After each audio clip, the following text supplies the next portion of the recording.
Hello and welcome to this week's Give It to God call, hosted by Alison Larkin. I'm Sarah Hawksworth, Ali's colleague, here to walk you through a bit of housekeeping on how the call will run and what you can expect.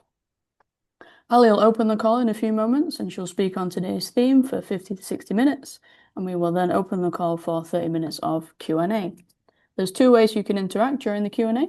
You can come on the call and speak to Ali directly to ask your question and receive some one-on-one coaching, or you can just submit your question in text form and Ali will answer it. This call is being recorded and will be posted to Ali's YouTube channel in a few days. But if you'd like to talk directly to Ali without your voice being posted on YouTube, that's not a problem. We can remove it from the recording. Just let us know. We ask that all communication is posted into the Q&A rather than the chat, just to make sure we don't miss any of your questions, and you can post them anytime during the call. You don't have to wait until the Q&A section starts. As I said, the recording will be posted on Ali's YouTube channel, which you can find on YouTube at Alison Larkin. We recommend having a pen and paper handy so you can take notes during the call, but obviously you can also watch the recording in a few days. And if you'd like to join us on next week's call, you'll find the link to join below. I'll now hand over to Ali for today's call. Hello, hello, hello, and welcome to this week's Give It to God. Sarah just pointed out before everybody came into attendance that I have very big hair today, and that is on account of the heat here in sunny Malta. It is very, very warm, although not quite as warm as it is in the UK, apparently. So, welcome to Give It to God, our weekly live session where we join together in prayer and in silence in the beginning. And I also speak on my thoughts, theories, and beliefs on the highest energy that we all carry within ourselves. And then we have a Q&A at the end, as Sarah said. So we start every call in the same way. If you're watching this on catch up, or if it's your first time attending the call, we start every call the same way, which is we spend 5 to 10 minutes together sitting in silence. The reason why I like us all to start the call like this is there's not many spaces and there's not many times in modern life where we just get an opportunity to sit in silence, and certainly not sit in a group setting in silence, because we all lead very busy lives and we've all got lots and lots of distractions going on. And the greatest pathway to any communication to God, to the highest energy we carry within ourselves, is through silence, stillness, and space. So this is, if you're watching this on catch up, I encourage you to just still sit in silence with us, even though you're not here live. Don't fast forward this bit, just sit with both feet on the ground, or if you're sitting on the sofa, sit in a comfortable position, close your eyes and just go into the stillness. If you're here with us today, and also if you're watching on catch up, I do have something that I would like you to bring to mind in the silence today. And this is something that just came to me about 10 minutes before the call started. So I think it's really important to do what I hear through my body, which is the whole purpose of these calls. The thing I would like you to do is, while we're in the silence, I would like you to think or allow to come into your body the image. And if you don't have images in your mind, as I know some people don't, they can't imagine a face, I want you just to feel the energy of a person, a particular person in your life, and it's someone that causes you agitation. I want you to, even as I say these words, what will happen is a name will pop into your mind, or a face will pop into your mind, someone in your life that causes you agitation in your body, that makes you feel annoyed, a bit peeved, a bit uncomfortable if you're in their company. Perhaps you're a bit afraid of them through, like past experience. You've got past experience of anger with them that you've never settled. Now, generally, when I ask these questions of people in a group setting, it's the people that come to mind are generally parents, siblings, children, grown up or otherwise, partner, friends you've not spoke to for a while. When I say the words, hopefully what happens for you is a name or a person's face will flood your system, and this is the person that I want you to hold in mind while we're sitting here in silence. And I would like you to imagine that person being filled with the unconditional love of God throughout the time we're sitting in silence together. I'm going to be doing this too. I did see a face, I did hear a name when I heard this just before the call, and I will be picturing that person flooded in unconditional love for the next 5 to 10 minutes as well. So let's all close our eyes and go into the silence together.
So next I'm going to ask us all to pray together.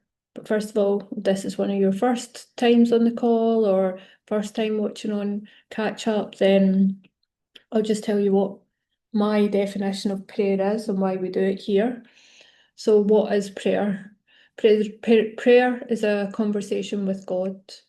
It is a conversation like you would have with any other person. It doesn't have to be carried out in the form that we've always been taught through different religions. I was raised Catholic, and I could sit here right now and recite 10 Catholic prayers off by heart that I've known since I was a child to you. The thing that happened for me throughout my Catholic career, we'll call it, is that I never connected with any of the words that I used in prayer because I was taught how to say them in the same way that I was taught how to recite my times tables. So if you can remember doing your times tables in school, I don't know if you did it the same way we did in Scotland, where everybody in the whole class in unison would just sit there going 2 times 2 is 4, 2 times 3 is 6. I was slightly worried there that I was going to get the times table wrong, so I picked the 2 times table because it's a nice easy one. And we would all just like sit and almost shout them out and as a class. That was also the way we were taught to pray. And we would do the same thing. We would just all pray together as a class. And because we were taught in the same fashion, I had as much connection with the times tables as what I did with the prayers that I was taught. And it was the same when I went to Mass every week. When I left the Catholic career and left my belief in God for a long time and then came back, what I actually used to do was I would go into churches and chapels and different religious places, and I would listen to the prayers and actually try and connect with them to understand where the prayers were coming from. But what I've always found is that praying to God as a way of just a normal conversation has always worked best for me. So I've said this in previous calls where every morning as part of my journaling, I will start a page in my journal which is Dear God, and then I will just thank the creative energy that brought us all here together. So I am in essence thanking a version of myself or an aspect of myself because we are all God.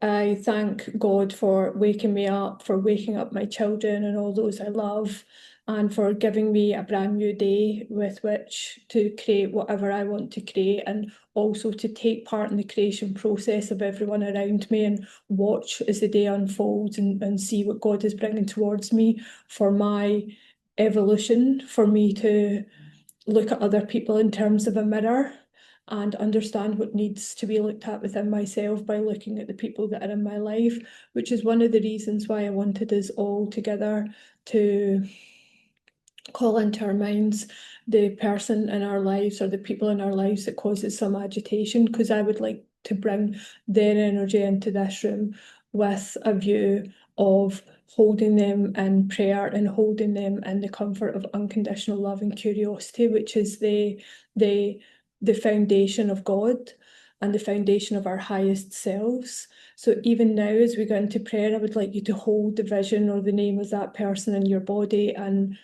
pray for them as well. So have a conversation with them, for them with God, where you ask God, what can you bring to the table that you sit at with that person? So what, even if that just means unconditional love and curiosity from afar, where you can't be up close to them because it's not good for either of you, or is there a way in your everyday life, if you do see them regularly, where you can pour unconditional love and curiosity into them, into the vessel of your relationship? If you feel in any way agitated by anything that I've said, like in regards to treating people that agitate you with unconditional love and curiosity, or if you feel in any way uncomfortable or thoughts are coming up and you want to fight what I'm saying, and Ali, you've told me to give this person unconditional love and curiosity, but they did this thing and they behaved in this way and I don't like it when they do this, then I encourage you at the end of this section to raise your hand in the Q&A and come on here and just, you and I will just have a chat about it and we'll sift through it and we'll see how we get you realigned with God and what God would do in this situation, because you always have that direct line to God every single day.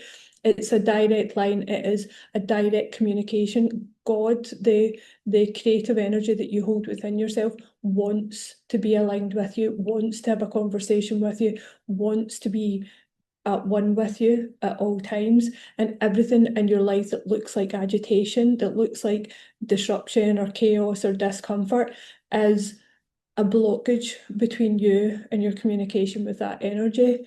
So at this point, I'm going to ask the energy of God that is within all of us sitting here to just come to the forefront of our minds and our bodies, come into the room with us, be with us, our highest selves sit here together at the symbolic table of this call, and to hold us in alignment with that highest energy, so that anything that comes up here on this call, anything that I say, anything that is channeled through me that you find uncomfortable or it agitates you, the wonderful thing is that that is there to be purified and to be come up and be transformed and transmuted into something else. And the energy that does that is the creative energy that wants to hold you in the highest regards and wants you to have the highest, greatest, most glorious life. And that is the energy of God. That's who we're bringing into the room with us. And I would ask that everybody that's held someone in mind that has caused them agitation, I would ask that highest energy to bathe those people in unconditional love and curiosity, and to also bring their spirit into this room so that we can sift through the perspective of those people together, and we can find a different perspective of where they're coming from, and once again re-establish a connection with them, even if it's just energetically in the beginning. Every connection that we have with anybody else that is outside of us, that is merely a mirror to show us what's going on inside of us, every connection that we have can be seen in the form as an invisible thread. I said this to one of my clients yesterday. It's like an invisible thread that connects you and this person, and that thread can have emotions travel up and down it. It can have thoughts, it can have memories, it can have words, it can have actions, it can have everything traveling up and down it. And you're only responsible for your side of the thread. You can't influence or control what they do on their side of the thread. And your side of the thread, which is feeding everything to them, back to yourself, out to the outside world, you have always got the opportunity to choose the higher energies, the higher emotions, the higher frequencies to pour into connection with this person that agitates you, as much as you could pour it into the connection with the person that you love and who you feel most comfortable with and most happy and most joyous with in the whole world. The feelings that you have towards that person, you can also have towards that person, if you can just sift through all the blockages that have got in the way. So that's the prayer that I asked for this call today, and the intention that I asked for the call. And the theme of this week's call, and I've written it down, and I'm going to tell you why I've written it down, because it's an interesting story. So the theme is when God speaks and the ego argues. So I'm going to tell you two instances recently where God has spoken to me and my ego has argued, and then I've realised what's been happening, and I have either caught it on time or not caught it on time, and created more hardship for myself along the way. Now, these two stories that I'm about to tell you are silly things that has happened to me in the past 2 days, or silly things that I've experienced in the past 2 days. But what happens in the little things and our behaviour towards it and our habits and behaviours around it are the same as what happens in the bigger things. If I can't hear God and understand the word of God through my body and the little things, then how on earth am I supposed to do it in the bigger things? So this is something that I've been practicing a lot recently, where I've been like, right, okay, when you hear something in your body, don't argue with it, just go for it, even if it's something that you don't like. So having this thought for the past couple of days, and then this thing happening, and then halfway through the consequences of what happened, being like, well, that's you just hearing God and arguing. So yesterday morning, I'm here in Malta. It is really, really warm. It is not anywhere near as hot as the UK, apparently, where my daughter's school has just been closed because they're not set up for heat there and they don't know how to cope with it. But I arrived back here after seeing the wonderful Harry Styles in London on Saturday. I arrived back here on Monday night and woke up yesterday morning and decided I was going to go to the supermarket and I was going to try and get there early before the heat sets in.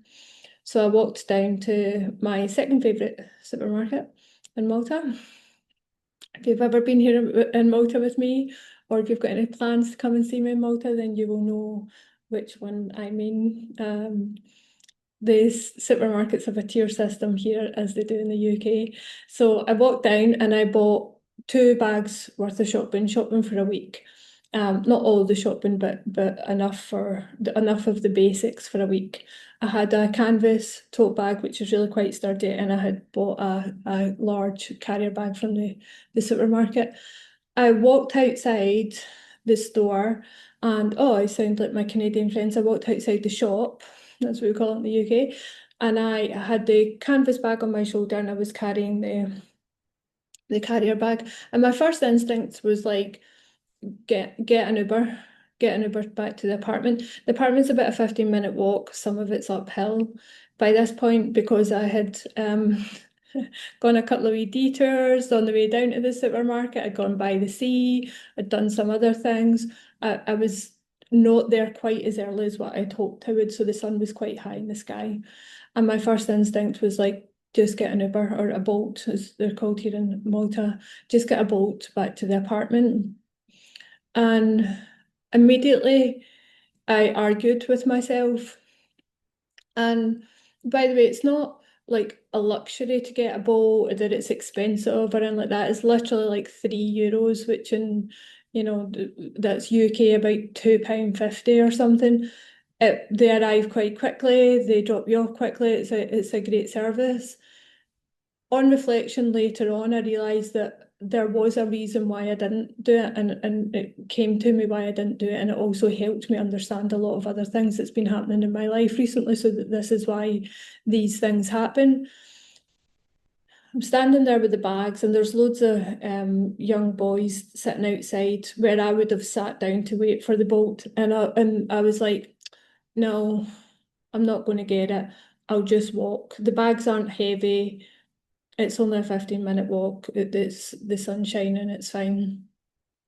And then again, I heard just get a bolt.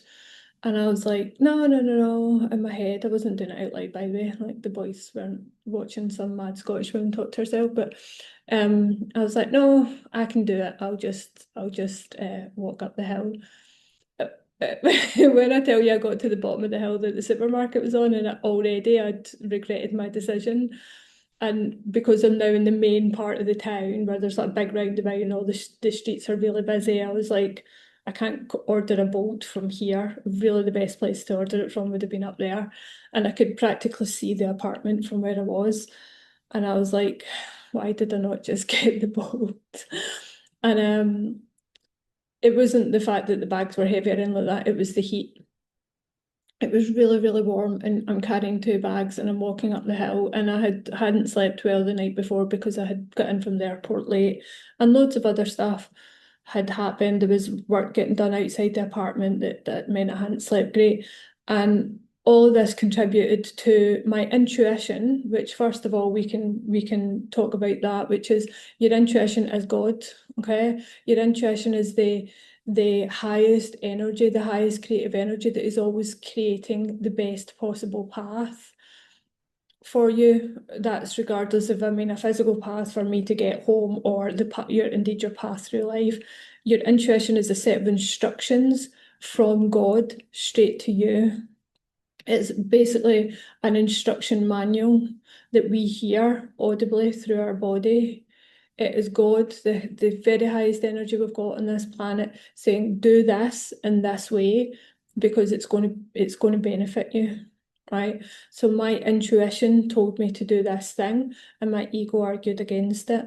And the consequences of that were a 15-minute walk taking 25 minutes because I had to stop in another supermarket on the way, basically to get some aircon and to put the bags down for a few minutes. So as soon as I got to the bottom of the hill and I started, I was like sweating. My hair, as you can imagine, this is my hair in the air-conditioned apartment this morning, and my hair was just like this. It was wild. I'm walking up the hill and I'm like, just like breathing heavy, carrying the bag, carrying the other bag, and I'm watching all these people on their holidays just walking down without a care in the world, and I was like, why on earth did you not just get the boat? Like, why not just get the cab up to the house? I got up and I sat down and I meditated on what had just happened. And I realised later on, and I was speaking to a friend of mine about it, that I was conditioned in childhood to just have this attitude of it's fine, I can do it. I can do it, it's fine, right? And I've worked hard over the past 6 years to alleviate myself of that attitude of it's fine, I can handle it, I can do it even if it's really, really challenging, almost like punishing myself by doing things harder because that's just the Scottish way, that's what we do.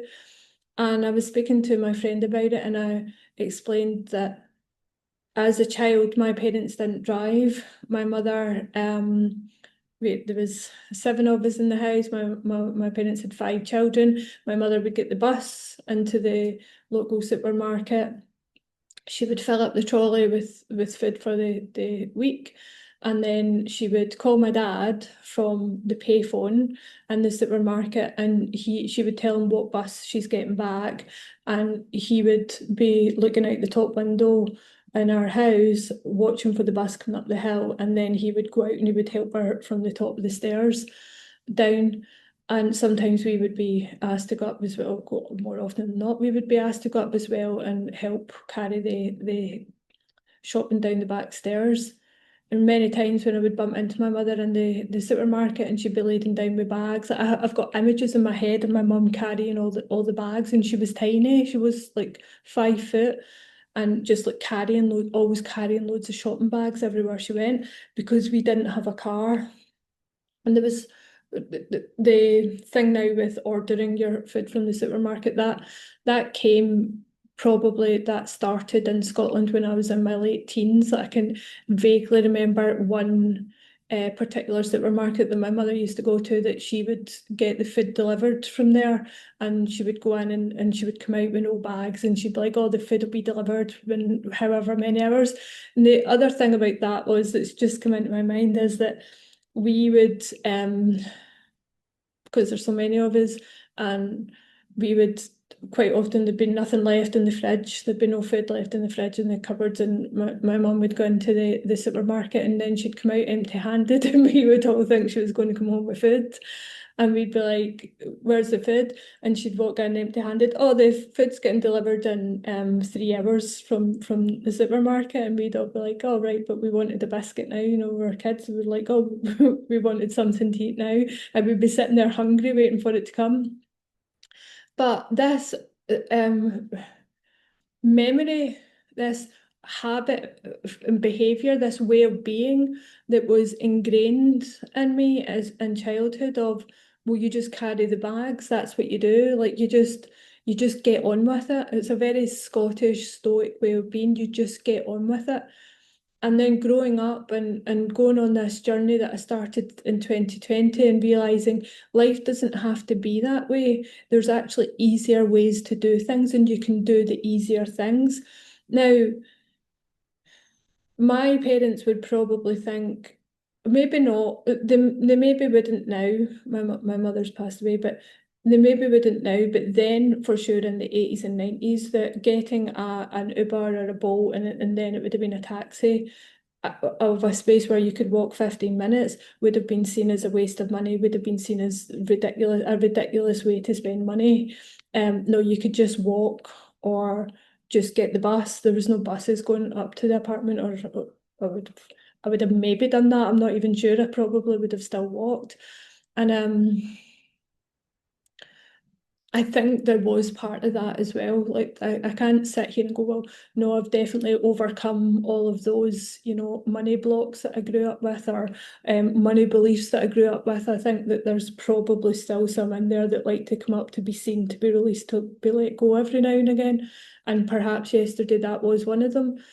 But most of it was this idea of I'm a strong woman that can carry bags and I can carry them for 15 minutes. And then getting back to the apartment, absolutely exhausted 25 minutes later and being like, but it would have just been more enjoyable for you if you'd have got in the car. It would have just been nicer. You would have been home within 5 minutes and you would already be eaten your lunch.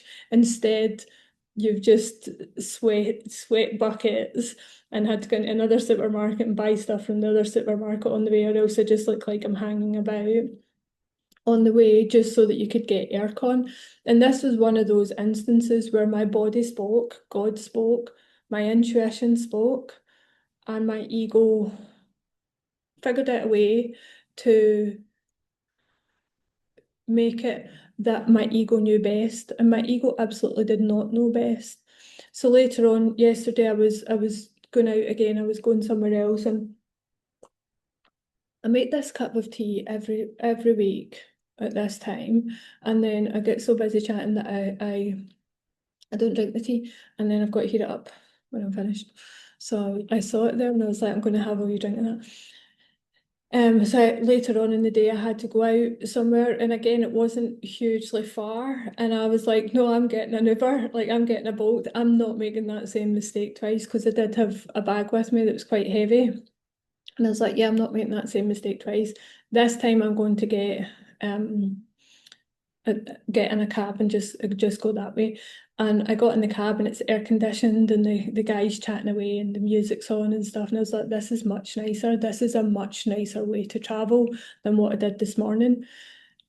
That's a small example of your body speaking and your ego overriding it, right? It happens this size and it happens that size, okay? And you see it, you hear it, and you either pretend that you don't hear it because you don't like it, and you've got some ancient belief system that's been handed down to you through generations, some coding in your program of your being that is not beneficial to you. And that manifests as your ego, your personality. They just get on with it part of you that's like, no, no, no, I don't need to do that. I can't honestly sit here and say that I can fully 100% remember the conversation that I had with myself, that I somehow talked myself out of doing that. But what I do know is that I did hear it twice, and even though I heard it twice, I still did the opposite anyway. So then today, this morning, while meditating on the call, on the theme, because these calls are still new, they're still find them challenging, still get nervous before I come on, still I try hard to find the balance between meditating on what I'm going to talk about and not rehearse what I'm going to talk about, because then it's like it all just jumbles up in my mind. So it's like have a theme, have some thoughts around the theme, but then let it go. And I found this thing that's been happening in the past couple of weeks is that I wake up on a Wednesday and I'm really, really excited for it. And then as the time draws a bit closer, I can feel myself starting to get more nervous because it's such a new format for me. And about half an hour before the call started, I was like, write down some notes. And I was walking up the apartment and again, my ego tried to override what I'd heard. So I was just walking down there's the thing in Malta is a lot of the apartments have like long corridors that stretch from one side to the other. So I was just walking. So before I say walking down the corridor and you're wondering what I'm talking about, the corridor of my apartment, I'm walking down and I wasn't thinking about the call. I wasn't particularly thinking about anything. I was looking for my hairdryer and I was walking down the corridor and I just heard write some notes before the call. And no, straight away, no, I don't need that. I don't need notes. And then I was doing something else and I was like, write some notes. By the way, intuition one, God one. Write some notes. No. And then I sat down and I was like, right, okay, this is one of those instances where your body's speaking and you're pretending that you know better, or you're pretending you can't hear it. Why would you not write notes? Why would you not have some notes? What's the belief system around not having the notes? And I immediately knew that it was related to what happened yesterday with the shopping bags. My belief system yesterday is that um it's not far. They're not heavy. I can handle this. Just get on with it. Just it's frivolous to get an Uber or a Bolt when it's you can practically see the apartment from the house. From the house, you can partly, well, it doesn't make any sense. You can practically see the apartment from the supermarket. That's ancient programming, Scottish programming. My mother's voice saying, no, just you can just walk, it'll be okay, you're strong enough. It's almost like this competition with myself where I've got to prove that I've got the strength to do this thing and that I'm this Scottish warrior woman that can carry the bags up the hill. And it's like no one cares. No one cares. There's no trophies for carrying the bags up the hill in the 30-degree heat. No one cares if you get an Uber or not. The Uber driver doesn't care. No one around you cares. They're probably just going about their own day and just, couldn't care less if you walked or got an Uber. They probably felt sorry for you walking up the hill, could hardly breathe. And this belief system, this coding, this programming that I have to somehow make my life more challenging than it is, rather than being frivolous. So then today, when I heard about taking notes into the call with me to make sure that it's like a safety mechanism to make sure that I don't forget any of the things that I've got to bring to the call, like the intro and the part at the end where I say goodbye, because I'm not used to that in this format. Well, why would you not take notes and just reference them if you need to? And so I sat with it for a few minutes before the call, and I was like, because there's still that version of me that wants other people to believe that I'm this perfect performer, perfect person that's sitting in front of a camera, and I'm so confident in everything that I'm saying, and I'm so poised and able to do this. When actually the thing that I say all the time is that I find things like this challenging, and it's getting easier and it's getting easier and it's getting easier every week. But so it's not like I sit here and pretend to be all poised and confident. I get in front of it and I tell people, but there's this little voice in the background. It's like you've been doing this for weeks now without notes. Why all of a sudden would you need notes? Well, for lots of reasons. Like I said, like I've been traveling for 2 weeks. I feel a bit tired. Where I am in my cycle is the part of my cycle where I feel a bit more, my brain's a bit more scattered. I don't remember things as clearly because I am tired, because my sleep is disrupted at this part of my cycle. So therefore I need something that's going to make me feel more secure while I'm doing this thing that I still find quite challenging to do. Why would you not do it? It's the same as the bolt. Look, why would you not make your life easier and nicer? Or because this outside perception of, well, if I'm looking down at my notes, which I've done a couple of times, and the people on here are going to be like, she's looking at her notes. And then it's like, right, if you're on one of my calls or if you're coached by me and you're in any way, if have any feelings about the fact that I'm looking at my notes and I've not done enough to connect with you, because if we have this strong connection that I know I can have with other people, then we don't have that on the call because you're worried about me looking at my notes, then I've got to be bringing something else to the table here and making sure that our connection is strengthened. So it's this ancient programming within myself. Like if you don't do things perfectly, if you're not seen to being perfect, if you're not seen to be this good girl that does everything right, that gets straight A's and ticks all the boxes and gets a gold star, then you're somehow failing. You're going to be kicked out the tribe. You're not going to survive in society in this way. And I've got to reprogram that version of myself. And how do we reprogram that version? How do we change the coding that we were encoded with before we got here?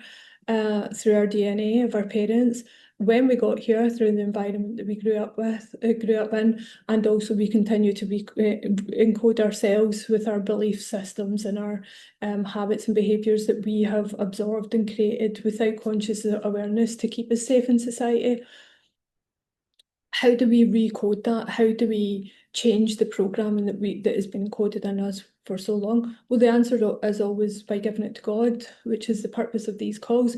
Well, how do we give it to God? Well, first of all, we use our intuition as our internal navigation system, which is our instruction manual from God, from the highest version of us. Come back to this theme week after week after week. How do I know it's my intuition, Ali? How do I know it's God? How do I know it's my instinct and not my ego? Well, the theme this week is what to do when God speaks and you don't love what he says and your ego wants to argue back. More often than not, you won't love what God says. You won't love what your intuition says. You won't love what your instinct says. Our intuition, that divine instruction manual from God, it's not just there to keep us alive, right? But rest assured, it is there to keep us alive. So if you're ever in a situation where you need to rely on that intuition to continue your life, your body is that instruction manual. Your body knows what to do in situations. Like I was listening to something recently by this wonderful guy called Bill Donahue. He's on YouTube. He passed away last year. I think he was in his 90s. He's a new age thought leader from the 70s and 80s. His videos are just hilarious. I listen to them all the time. And he said, like, how do animals know how to give birth? Right? They just are impregnated, they carry the young, and then their body just gives birth without any wild animals he was talking about, without any intervention from anything with a conscious mind, from any like scientific point of view. Animals in the wild just are impregnated, carry the young, and then give birth. So how do they know how to do it? The other example he gave, which I thought was awesome, it's like, how do certain birds know to migrate to certain places at certain times of the year? It's encoded within their system. It's encoded within the system of the animals, how to give birth safely and effectively. It is encoded within us, how to give birth physically, and also how to give birth to creative ideas and creation. And every single day we're creating our everyday life. And we are encoded within us at the highest order in the most glorious way by the energy that created this whole planet and created the whole universe. And the creation of our lives, each and every one of us, and the creation of our individual life, we have a coding system. And that coding system is distorted along the way. It's distorted by environmental factors. It's distorted by things that happen to us in childhood. It's distorted by these subconscious beliefs, habits, ideas that we have, thoughts that we have, that because they happen almost on autopilot, because they happen subconsciously, because they happen without our intention and conscious knowledge, we just take part in without understanding what we are actually taking part in, because every single thing that is happening in your life right now is a creation of the energy that you carry within yourself. And I understand that if you're sitting here today and there's things in your life that you don't like, that you don't feel great about, that you feel uncomfortable with, you feel agitated by, maybe you're not where you want to be within your relationship, maybe you're not in a relationship, maybe you're not earning the amount of money that you want to earn to be comfortable or successful and abundant. Maybe you're married and your marriage isn't as connected or as close as it could be or as it has been in the past. And I'm sitting here telling you that all of this is your own creation. I understand that doesn't feel good, okay? And the purpose of this is when God speaks and you don't like what he says. So God told me to come here and tell you this, that you are the creator of your own reality. that you have created this world that you live in, and that you can hear my words here and see that as something that it agitates you. And if it does agitate you, that is awesome. That's what these words are designed to do. All words are designed to make us have feelings. So if the words that I use now, if I say to you these things that you don't like, you're the creator of them. That agitates you, that's just an agitation in your system that's coming up to be seen. That's an old energy, old coding, old programming. You've been carrying it for decades. I want it to come up. I want you to come and tell me all the terrible things that's going on in your life and how they're not your fault and it's everybody else's fault and it's not yours. I want you to come and tell me that so that we can sift through that and I can get you to actually reclaim back your power and see the changes that you can make. Because that's who you are. You are this divine creator. You are God, and you can create a new reality at any moment. And the thing with the reality that we're currently living, everybody across the planet, is by the time it gets to matter, by the time it gets from energy to matter, it's already old news. So first of all, it starts as a vibration based on the energy, the emotion, the energy in motion, and then that creates the thoughts, and the thoughts create beliefs, habits, and behaviors, and the beliefs, habits, and behaviors create in the 3D world, in the world of matter, these vibrations, stagnant emotions, thoughts, habits, and behaviors create the reality that you live in. If you don't understand what I mean by that, then please raise your hand and ask a question. You can come on and I will explain it to you further in a more coherent way, because then I will understand what your perception of what I'm saying is. But we start off with a vibration, a frequency of the energy, and this is accompanied with an emotion. And if they're in the lower level frequencies, which is fear, anger, shame, sadness, grief, all the energies, all the emotions that feel heavy, that feel low. Like, think about it. How do we describe sadness? So we describe it as feeling low. Anger is like a red mist. Grief is black. It's the the woman in black with the veil and stuff. Fear is a low level energy that causes us to either freeze or shake or want to run away, or like it doesn't feel good in the body. These low level emotions cause us to have thoughts, habits, and behaviors without us having conscious knowledge of them. And then what our amazing, clever bodies do, which are fragments of God, is it brings those vibrations out into the 3D world around us to show us how we are feeling. Like, imagine your life was a movie and it was getting played on a projector, and you're sitting in the cinema watching the movie of your life, and then someone said to you afterwards, tell me about that person's life, tell me about how her emotions were, where was her energy at, what energy was she vibrating at. You can tell by how the story goes. You can tell if it's a story of sadness and grief and loss and all these things, without triumph, without joy, without happiness. Then it's just sorry, I'm getting carried away here. Wait a minute. I'm on one today. I swam in the sea. I didn't swim in the sea. I don't swim. I splashed in the sea this morning at Spinola Bay. And it's got really, really magical waters here in Malta. The water that surrounds Malta is very, very magical. You can feel the energy of it. And I did not swim. Splashed. Lay on my back and floated for a bit. And I did duck under 4 times in the sea this morning, and I feel like it's given me all this renewed energy, and now like I'm just off on one. I'm like wanting to tell you 10 million thoughts and theories that are coming through my body. And that's one of the ways in which we can connect with God, is through being in nature. That is something that's really, really important in our connection with God and in our conversations with God and in our ability to pray to God and to align with that highest version of ourselves. What happens then is we hear the word of God through our body.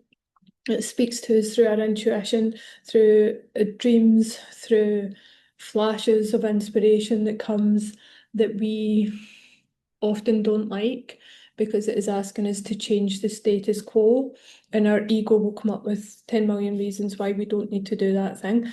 And there's nothing that I don't say in my clients and the people I love and all those around me that I don't always also say in myself. So, I was thinking about this theme this morning when I was in the sea, and I was thinking about different times in the past couple of weeks where my clients have told me things that they've heard through their body, but then gone on to tell me the reasons why they don't need to do that thing, or maybe not told me the things that they hear through their body, and then they'll say this. I'll give you a prime example. I had a call yesterday with an awesome client, and one of the things that she's supposed to be doing is joining a local ladies football team. And we had discussed it a couple of weeks ago because she'd moved to a new area, but it wasn't a couple of weeks ago, it was probably about 3 or 4 months ago now. We discussed it because she'd moved to a new area. It was something that she used to do when she was younger, and she really enjoyed it and got a lot out of it. And yesterday when we were discussing something else, I just remembered that conversation, and I was like, have you inquired about a local football team yet? And she was like, oh, well, and she started giving me these reasons why she hadn't done it and why she couldn't do it. And when I say reasons, they are her beliefs, and they are her beliefs based on a coding system that is no longer beneficial to her. Another word for that is excuses, right?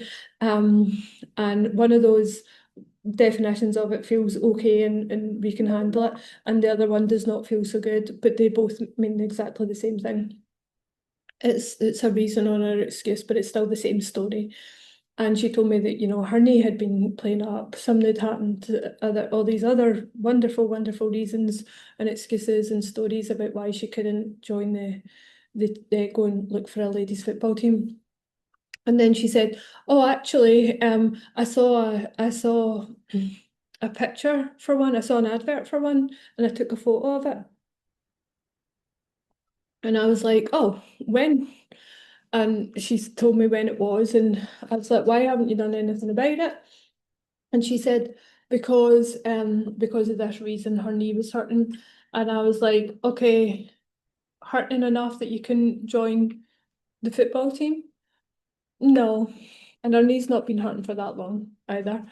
It's not been hurting for the 3 months that we had been, 3 months ago since we discussed it. And what happened was we ended up just getting the ball rolling, and she's now been in touch with a local ladies football team, and she's joining their summer training program in the next few weeks.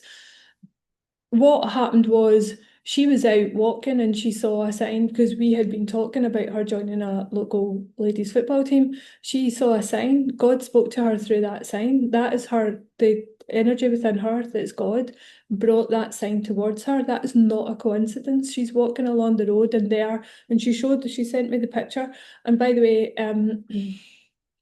all of the resistance came up when when I first said to her, "Oh, where's the picture? It's in my phone. I was going to send it to you. Why didn't you send it to me?" "Oh, I can't remember." "Okay, well, get it now. Send it to me now. I want to see it." And then she's in her phone and she's like, "I can't find it." And I'm like, "Well, keep looking." Like everything in her body was going, "No, no, no, I don't want to do this. I don't want to do this. I don't want to do it." Because it's not because of her knees hurting. It's not because of that. Because we also had a conversation about the knee later on, and she told me some other stuff about the knee. It was because she's afraid. She's afraid to go and do this thing. She hasn't done it for, since she was a kid or at university. And she's afraid to do it. And what her ego does is her ego's not going to say to her, "You're not going to call the number on that sign because you're afraid." Because then the other part of her ego will go, "No, no, we're not afraid. We're not afraid of stuff like that. We just get on with it." No, the ego is far, far more clever than that. The ego is telling her 10 million wonderful reasons why she can't do it. And one of them, which is she's got an injured knee, she definitely can't do it. And she didn't have time, and then this was happening and that was happening, and it's all stories, stories, stories, stories, stories, because you're afraid. That's it. You're afraid to go and meet new people. You're afraid in case you're not good at it anymore. You're afraid in case you are good at it. You're afraid in case you meet people that you really, really like, and that you'll need to go out and socialize with them and have connections with people that you've never had connections with before, and that you'll my throat is just going today. Wait a minute.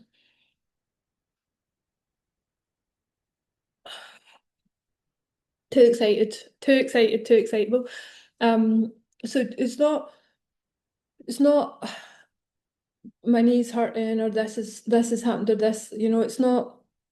It's only 15 minutes back to the apartment. I can practically see it from here, so I'll just walk, or I don't need the notes because I've been doing this for weeks. It's your instruction manual, your intuition, your direct line from God is asking you to do something, and your programming, your coding, which is also called your ego, which is also called your inner child, which is also some people refer to as the lower self, which I don't love because it doesn't have great connotations. That's just like, no, no, let's stay down here and stay safe. And we can't evolve, and we can't expand, and we can't be on our glorious, joyous path to this life that we so desire. We're on instead a path of resistance and upheaval and fighting, and everything feels heavy, and everything feels like a challenge, and everything feels tiring and exhausting. And more often than not, it's because of our perception of what we're being asked to do by the God within ourselves on this glorious path. But to take it back to when God speaks and the ego argues, which is a really important way that I want you to understand this, is God speaks because you've asked for something. God speaks in response to your desires, always. Ask and you shall receive. Okay, that is the one of the main messages from the Bible, which is an instruction booklet on how you can interact with the God within yourself,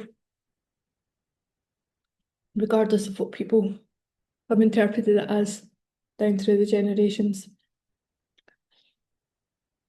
You create a desire through the contrast of higher and lower energies within your system, higher and lower emotions. So not liking this and liking that, feeling sad about this and feeling joyous about that, feeling love for this and feeling fear for that creates a contrast within your system. The contrast creates a desire, subconsciously or consciously.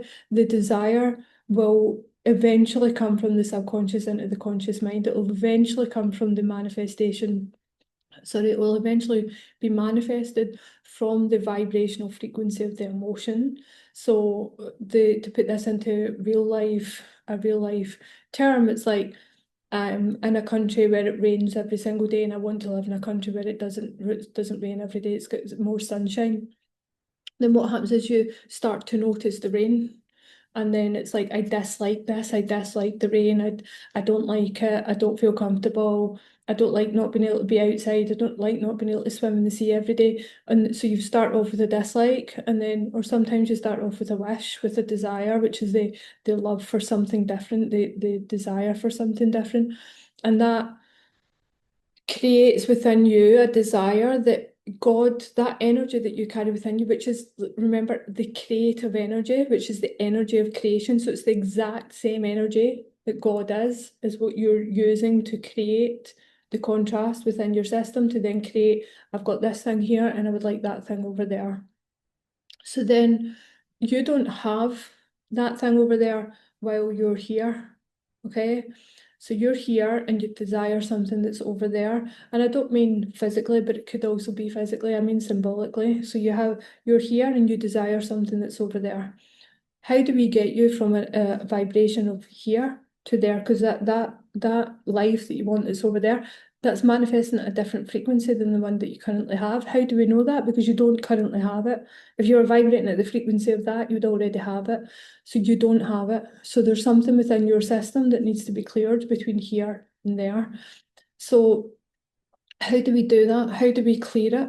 Well, you're always having conversations with God. You're always praying. You're always having that direct communication with God. You're just not always conscious of what you're doing. And what I desire for you here is to be conscious and intentional with the prayers, conscious and intentional with the conversations, conscious and intentional with your desires. And then letting go of the past to get there. And that's the part that people find most challenging. And I want you to take a minute here and think about something in your life that you have today that 10 years ago you didn't realize, you would never have believed that you would have had. Okay. So that might mean Maybe you've got a business that 10 years ago you would never have known that you would have had. Maybe you live in a place, a country, a house that 10 years ago you would never have known that you would have had. You could never have foreseen it. Maybe your relationship, maybe the friendships that you've got, maybe the salary that you've got, maybe lots and lots of different things that 10 years ago you would never have imagined that this version of you 10 years from then would have. And then I want you to think about the path that it took you to get from that version of you 10 years ago to this version today. And think back on that path and everything that has happened along the way. Maybe you've changed careers, right? Maybe 5 years ago you had one job, now you've got this job, or 5 years ago you had a job, now you've got a business. And think about the path that you took to get here, to who you are today. And when you look back on that journey, think about the parts that scared you along the way. Think about the times you had to make big decisions that you were absolutely terrified to make, right? And, maybe you had to have conversations with people and you were so scared to have those conversations. But every single thing that happened on that path got you from back there to here today. If I could go back to that version of you from 10 years ago and sit beside them and say, right, 10 years from now, you're going to have this thing that brings you so much joy, that brings you so much happiness, that brings you so much peace and comfort in your life, and it looks completely different to the life that you've got now. You're going to have that life and it's going to feel amazing. And maybe part of you would be a bit like, I don't know if I want that life, Ali, like that. I don't know if that sounds like something I would want. Or part of you would be like, that's amazing. Okay, that's great. Just tell me how I get there. If I was to sit and list for you every single thing that you did on the way to that destination that you sit here at today, all the highs, all the lows, all the really, really challenging parts, all the really, really challenging conversations, all the big decisions that you had to make, all the times you cried about the things that you had to do that you found difficult, the chances are you'd run a mile, right? You'd be like, no, it's all right, I don't want it. Sounds like too much hard work. So this is why we don't micromanage the path. Okay, we ask for the desire, we request the desire, ask and you shall receive. And then we get into the receptive mode and we sit back and let the universe, God, our own creative energy, throw up in front of us in the material world everything that we need to do, be, behave, any new habits, any new behaviors, any new beliefs, any new vibrational frequencies that need to be coming up. They will be shown to us in the 3D world round about us. And one of the things I want to say is, to go back to something that I asked you all to do at the start of the call, which is hold in mind and unconditional love and curiosity, the person or people in your lives that cause you the most agitation, is they've also been placed on your path in order to purify your energetic system to get you to where you want to be in your desires.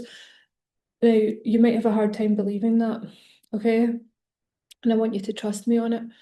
Everything that happens in your everyday life, regardless of if it feels really, really good or it feels really, really not good, feels really unfair, uncomfortable, brings you agitation, all of it is happening for the evolution of your life. All of it is happening for the evolution of your psyche, your soul, to get you back on that path of alignment, to get you back on that glorious path. So likewise, these people that show up in your reality that make you feel uncomfortable or agitated, or you've got this shared history with that you don't feel great about, they're there to show you something within yourself that you're carrying stagnant in your energetic system that is there to be released, let go, first of all, acknowledged, seen, looked at, felt in ways that we were not able to feel in the past, but we can now with a renewed strength, and then processed and let go. And one of the best ways that you can do that is by sharing your thoughts and your experiences that you're currently having with another person, so that they can then reflect back to you what you're feeling, what you cannot see within yourself, and what needs to be brought up to be released and processed and let go, which is why I have this Q&A at the end, which, by the way, I've noticed that once again, we don't have any questions so if you do have any questions and if you would like these calls to keep going, then I would really love it if you could bring questions to it. I've no doubt that the people on here just now have heard questions and not decided to ask them. So this is one of those instances where God has spoke to you while I've been speaking. You've heard something in your mind. That I just did the cheers with my table there. That was quite cool. Cheers, did you hear it? Something has come up while I've been speaking that you would have a question about. I've got no doubt in my mind about it, and your egos give you a lovely reason why you wouldn't ask a question, or a story, or an excuse. Ask the question here. Let me be your mirror. Let me say to you, right, let's look at this from a different perspective. Do not be shy. You're sitting here on this call in order to talk to me about this, in order to be able to explore further and sift through the very, very complex, stagnant emotions that you've been carrying for a long, long time. So please do put a question in the Q&A. So to take it back to what I was saying, the person that you held in your mind at the start, and the silence, and also who we prayed to be bathed in unconditional love and light, they have been placed on your path in order for you to see something within yourself that is going to get you back to a better alignment with God, a better alignment with the highest version of yourself, and a better alignment with that desire that you have either consciously or subconsciously put out into the world. The theme of the call was when God speaks and the ego argues. God will speak to you in the form of other people. God is speaking to you through that person that is agitating you. God is a creative energy that is within every single being on this planet. Everything with energy that is creative energy within it. All human beings, animals, plants, everything that has the energy of God. God is speaking to you constantly, constantly through all of these things in your 3D reality, including the people that agitate you. So that person that immediately flooded into your system when I said that at the top of the call, they've been placed on your path to show you something within yourself, and your ego is arguing about it. Your ego wants to make it that there's something wrong with that person over there and that you're over here sitting in a state of perfection. And you know what? Maybe the reason that this person has been put on your path and put in your life is that you have got to create stronger boundaries and stay back from someone like that, or you've got to create stronger boundaries and tell someone you don't get to behave like this, you don't get to be this way, or to ensure that they're not in your physical reality, and they were placed in your physical reality so that you would have the strength to remove yourself from that situation, so that you can regain trust in yourself, so that you can see that you have the power to remove yourself from every situation. But they are still being put on there so that you can learn that. But also a huge part of it is what you see in them. You then have to turn the mirror inwards and say, well, what do I see in them that I also carry within myself? When I first started coaching from my bedroom in 2020 during COVID, and I had my computer here like this in front of me, and beside me I had a huge mirror, and I would go on the calls and I would say things to my clients, and they would tell me stories and I would say things, and at the end of every call I would look in the mirror and say, what did I say to them that I can also say to myself? And it's something that I always practice all the time after every coaching call. I write down notes of what stood out on the coaching call to me, and then I say, okay, where am I carrying that within myself? How come I can see it in that person? Am I also doing something similar in my life? It's one of the great things about coaching as a career, as a business, is that it's your clients are constantly holding up mirrors to you. And I'm saying things to my clients that I'm also like, well, where am I not doing that in my own life?